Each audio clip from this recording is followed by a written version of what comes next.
Hello friends, daily dictation के लिए channel को सब्सक्राइब कर लें और डिक्टेशन पसंद आए तो उसे लाइक करें और अपने दोस्तों में शेयर करें।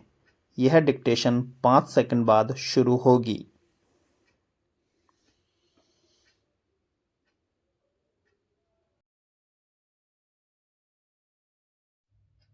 स्टार्ट। नलकूपों के बड़ी मात्रा में खनन से कुओं के जल स्तर पर जबरदस्त प्रतिकूल प्रभाव पड़ा है। हालत यह है कि 75% कुएं हर वर्ष दिसंबर माह में, 10% जनवरी में और 10% अप्रैल माह में सूख जाते हैं। एक नलकूप 5 से 10 कुओं का पानी सोख लेता है। जल विशेषज्ञ और पर्यावरणविद भी मानने लगे हैं कि जल स्तर को नष्ट करने और जलधाराओं की गति अवरुद्ध करने में नलकूपों की मुख्य भूमिका रही है। जिस तेजी से कृत्रिम, भौतिक और उपभोक्तावादी संस्कृति को बढ़ावा देने वाली वस्तुओं का उत्पादन बढ़ा है, उतनी ही तेजी से प्राकृतिक संसाधनों का क्षरण हुआ और उनकी उपलब्धता घटी है। ऐसे प्राकृतिक संसाधनों में एक है पानी। जल ही जीवन है कि वास्तविकता से अवगत होने के बावजूद पानी की उपलब्धता भूमि के नीचे और ऊपर निरंतर कम होती जा रही है। नतीजतन भारत तेजी से भूजल की कमी के चरम बिंदु की ओर बढ़ रहा है।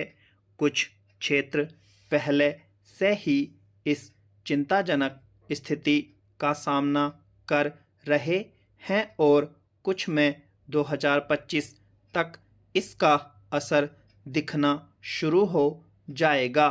यह संकट पेयजल और खाद्यान्न दोनों की उपलब्धता को प्रभावित करेगा।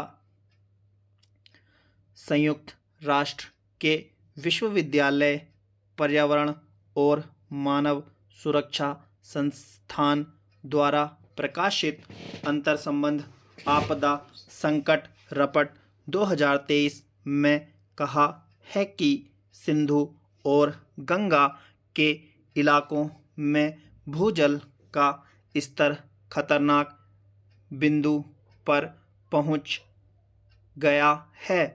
पंजाब के 78% कुएं अति दोहन का शिकार हैं और इसके चलते उत्तर पश्चिमी क्षेत्र में भूजल का गंभीर संकट पैदा हो सकता है।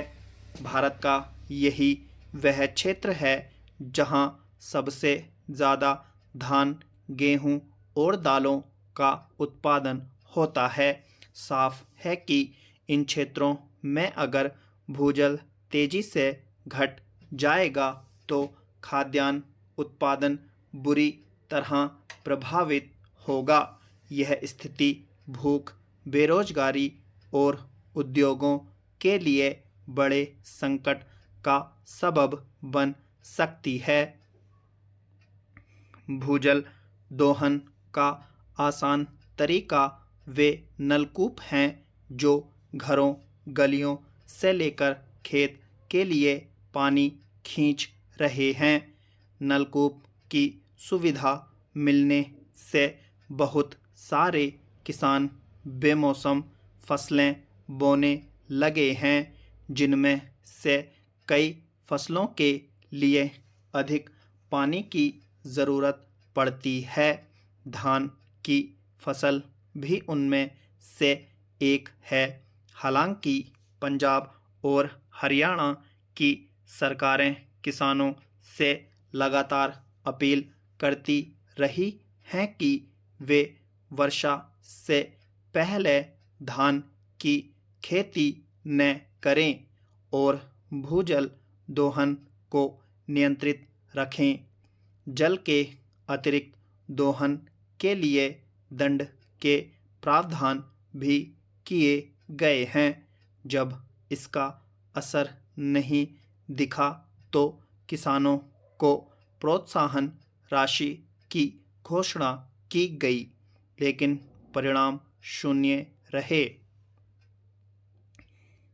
संयुक्त राष्ट्र की रिपोर्ट के अनुसार जमीन से खींचे जाने वाले 70% जल का उपयोग खेती किसानी के लिए ही होता है।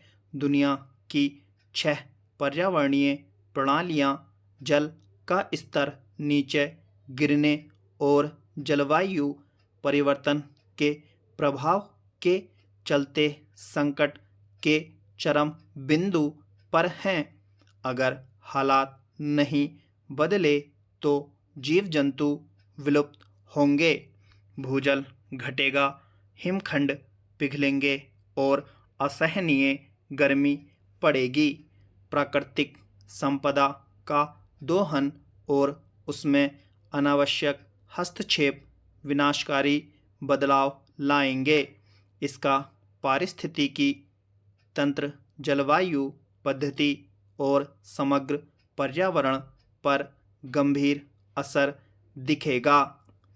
रिपोर्ट के अनुसार सऊदी अरब में पहले से ही भूजल अधिकतम निचले स्तर पर है। अब भारत भी उन देशों में शामिल है जो जल्दी ही इस चरम बिंदु की सीमा लांघ सकता है। भारत दुनिया में सबसे ज़्यादा भूजल का इस्तेमाल करता है। यह अमेरिका और चीन दोनों के कुल प्रयोग से कहीं अधिक है।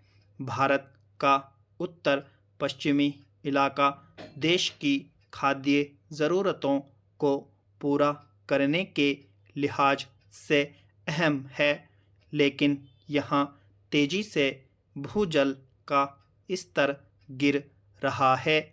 नतीजतन इसके दुष्परिणाम 2025 तक दिखने शुरू हो जाएंगे।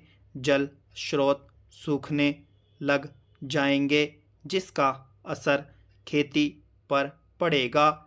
आज़ादी के वक्त तक प्रति व्यक्ति सालाना दर के हिसाब से पानी की उपलब्धता 6000 घन मीटर थी, जो अब घट कर करीब 1500 घन मीटर रह गई है।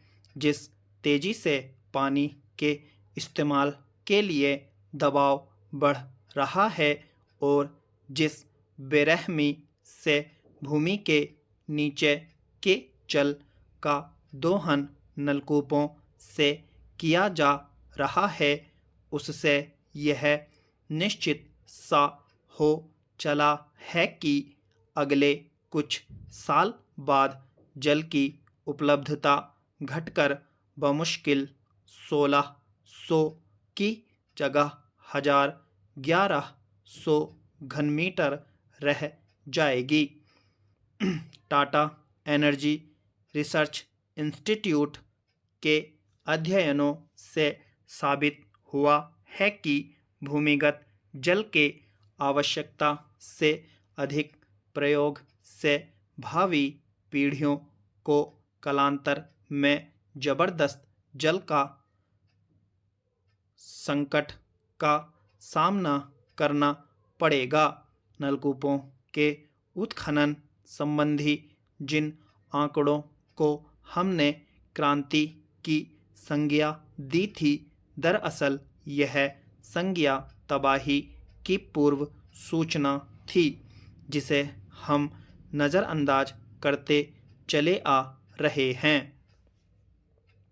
खाद्यान्न सुलभता के आंकड़ों को पिछले 75 वर्ष की एक बड़ी उपलब्धि बताया जा रहा है, लेकिन इसके लिए जिस हरित क्रांति प्रौद्योगिकी का उपयोग किया गया है, उसके कारण नलकूपों की संख्या बेहतर बढ़ी है।